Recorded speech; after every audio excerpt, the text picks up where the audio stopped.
বনানীর FR টাওয়ারে আগুনে নিহত ৩ জনের মৃতদেহ ইউনাইটেড হাসপাতালের মর্গে রাখা হয়েছে। আহত অবস্থায় ভর্তি হয় আরও ২৩ জন। হাসপাতালে ভিড় করেছেন নিহত, আহত ও নিখোঁজদের স্বজনরা।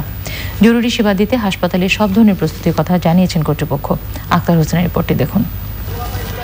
বনানীর এফআর টাওয়ারের 10 তলায় একটি ট্যুর প্ল্যানার কোম্পানিতে চাকরি করতেন মামুনুর রশিদ দম্পতি।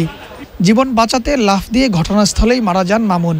তবে স্ত্রী রুমকি রহমান এখনও নিখোঁজ। ওই আগুন লাগার পর ফোন দেয় আপু, ফোন দেওয়ার পর বলে যে আব্বা আম্মাকে দেখে রাখিস। তারপর থেকে আর ফোনে কথা হয়নি। দুলাভাই 10 ফ্লোর থেকে লাফ দিয়েছিলেন এবং ইউনাইটেড হসপিটালে উনি ডেড অবস্থায়। এখন আপুকে খুঁজছি, পাওয়া যাচ্ছে না। 11 তলার ইউর সার্ভিস লিমিটেডে কাজ করতেন 20 থেকে 25 জন কর্মী।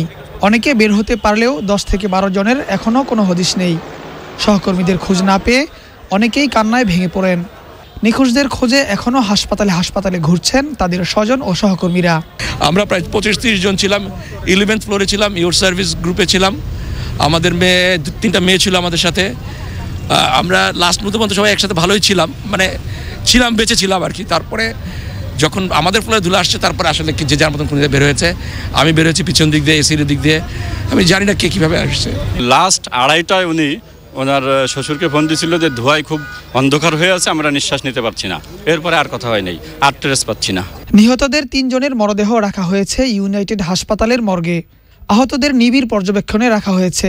আহতদের অনেকেই ধোঁয়াজনিত সমস্যায় আক্রান্ত। 3 জন এসছেন মৃত অবস্থায় আমরা পেয়েছি। 3 জনই পুরুষ, বাঙালি। আর এর বাইরে এখন পর্যন্ত 23 জন আহত অবস্থায় আমাদের এখানে এসছেন। এদেরকে আমরা প্রাথমিক চিকিৎসা দিয়েছি। অনেকে অল্প কিছু প্রাথমিক চিকিৎসা নিয়ে এ পর্যন্ত চলেও গেছেন 2-3 জন।